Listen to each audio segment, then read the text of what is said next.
Hello दोस्तों, नमस्ते, प्रणाम। और आप सब कैसे हैं दोस्तों? कमेंट करके ज़रूर बताइएगा दोस्तों। आप सभी का स्वागत है कंचन यादव 11-12 ब्लॉग्स चैनल में। आप सब जाइए और सर्च कीजिए, अपना अपना प्यार दुलार आशीर्वाद दीजिए दोस्तों। चैनल पे नए आए हैं तो सब्सक्राइब कर लें, बेल आइकन को प्रेस कर दें ताकि मेरे वीडियो का नया नोटिफिकेशन दोस्तों आप सब तक सबसे पहले पहुँचे। तो चलिए दोस्तों, वीडियो को शुरू करते हैं। वीडियो को अंत तक ज़रूर देखें, स्किप करके मत देखें, ताकि आपको पूरा नियम समझ में आए, विधि कैसे हमें करना है, क्या करना है और क्या नहीं करना है। ये सभी महत्वपूर्ण बातें आज की इस वीडियो में हम जानेंगे। तो अब की बार जो अमावस्या पड़ रही है दोस्तों, इसको आषाढ़ी अमावस्या के नाम से भी जानते हैं और हलहारड़ी अमावस्या के नाम से जानते हैं। इस दिन किसान जो होते हैं वो अपने हल से जितने भी औजार होते हैं हल से संबंधित, वो सभी औजारों का पूजन करते हैं। इस दिन वृक्षारोपण भी किया जाता है दोस्तों।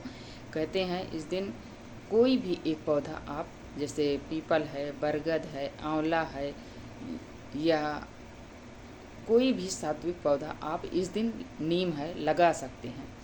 इसको करने से आपके घर में सुख समृद्धि आती है। और इस दिन भगवान विष्णु और भगवान शिव का विधि विधान पूर्वक पूजन करें। माता लक्ष्मी का पूजन करने से सुख समृद्धि तथा घर में धन की वर्षा होती है दोस्तों।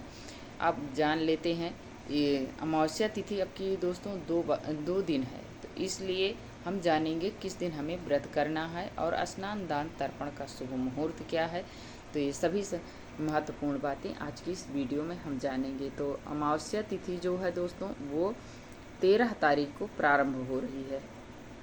13 तारीख को शाम की, 13 जुलाई दिन सोमवार शाम के 6:49 पर प्रारंभ हो रही है। अमावस्या तिथि समाप्त हो रही है 14 जुलाई दिन मंगलवार दोपहर में 3:12 पर। अमावस्या व्रत 14 जुलाई दिन मंगलवार को किया जाएगा, इसलिए कि दोस्तों सनातन धर्म में उदया तिथि का विशेष महत्व है, इसका विशेष मान्य है। तो हम लोग व्रत करेंगे 14 तारीख को।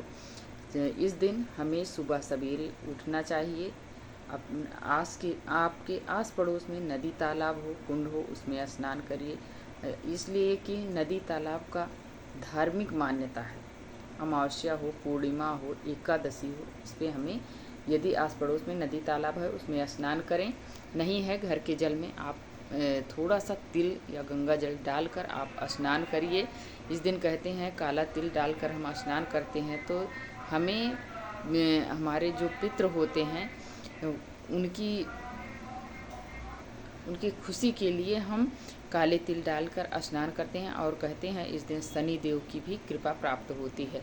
इस दिन काले तिल डालकर स्नान करना चाहिए। तो इस दिन हमें स्नान करना है। करने के बाद हम सबसे पहले, यदि हम व्रत करना है तो हमें अपना व्रत का संकल्प लेना चाहिए। फिर इसके बाद आप पीपल वृक्ष में जल सींचे, उसमें काले तिल। और अब की बार जो अमावस्या तिथि पड़ रही है दोस्तों, इसका और अधिक महत्व है, आषाढ़ में पड़ रही है, तो इसलिए आप इस दिन जल के लोटे में काला तिल, रोली, लाल रंग का की रोली हो या लाल रंग का चंदन हो, गुड़हल का पुष्प हो, ये सब डालकर आप जल सींचिए और पीपल वृक्ष में। और कच्चा दूध भगवान शिव के शिवलिंग पर चढ़ाइए और तुलसी में भी जल सींचिए। और शाम के समय आप पीपल वृक्ष में गाय के घी का दीपक जलाएं, शिवलिंग पे जलाएं और तुलसी माता में भी जलाएं। और पीपल वृक्ष में आप 5, 7, 11 बार परिक्रमा लगाएं। तुलसी माँ में कम से कम 108 बार परिक्रमा लगाएं। सूर्य भगवान को अर्घ दें। अर्घ देते समय कोई ना कोई मंत्र आप जरूर बोलिए। मंत्र बोलकर आप जल दीजिए सूर्य भगवान को काले तिल डालकर। और इसके बाद आप माता लक्ष्मी का इस दिन विधि विधान पूर्वक पूजन कीजिएगा विष्णु भगवान के साथ दोस्तों, ताकि कहते हैं कि आपके घर में जो तंगी बनी है या धन की का अभाव है, ये सब चीज़ें अमावस्या तिथि हो, पूर्णिमा हो, एकादशी है, करने से आपके घर में भगवान विष्णु माता लक्ष्मी का हमेशा हमेशा के लिए वास भी रहेगा और आपके घर में धन की वर्षा होगी। दुख दरिद्रता जो है वो हमेशा के लिए धीरे धीरे दूर हो जाएगी दोस्तों। तो आप इस दिन ज़रूर कीजिएगा। और अमावस्या तिथि पर हमें अपने घर में पूड़ी पकवान खीर ज़रूर बनाना चाहिए, महकाना चाहिए, अपने पितरों के निमित्त उनके लिए निकालना चाहिए। जैसे आपके आस पड़ोस में कुत्ता है, बिल्ली है, कौवे हैं, गाय है, उनको निकाल कर पितरों के निमित्त दे देना चाहिए। चिड़ियों को डाल देना चाहिए, आटा चींटियों को डालना चाहिए। इस दिन ये सब कार्य करने से आपके घर में सुख समृद्धि आती है दोस्तों। पितरों की आशीर्वाद मिलता है। वो ये सब कार्य करने से पितृ हमारे मुक्त होते हैं। इस दिन स्नान करने के बाद उनके लिए दक्षिण की तरफ मुख करके आपको काले तिल जल में डालकर तर्पण करना चाहिए, श्राद्ध करना चाहिए, पिंडदान करना चाहिए। उनके निमित्त आप सीधा खुराक निकालिए, ज़रूरतमंद को भोजन पवाइए। ये सब पुनीत कार्य करने से हमारे जो पितृ हो रुष्ट हैं वो प्रसन्न होते हैं और उन्हें पितृ योनि से मुक्ति मिलती है। तब वो हमें अपना आशीर्वाद देते हैं। उनके आशीर्वाद से हमारे घर में सुख समृद्धि आती है, धन की वर्षा होती है, आंगन में किलकारियाँ गूंजती हैं दोस्तों।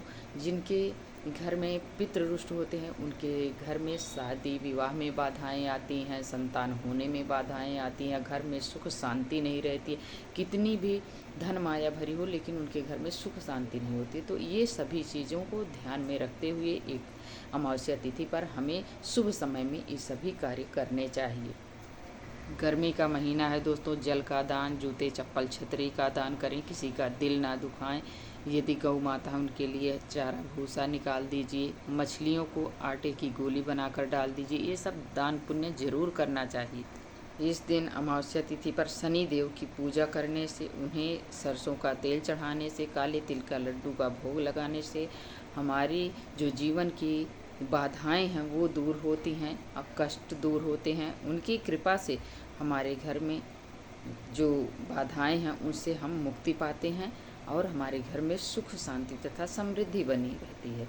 इस कारण से हमें अमावस्या तिथि पर ज़रूर ये सभी पुनीत कार्य करने चाहिए दोस्तों। अब मिलती हूँ नेक्स्ट ब्लॉग वीडियो में, तब तक के लिए बाय बाय। जय श्रीमन नारायण दोस्तों, राधे राधे।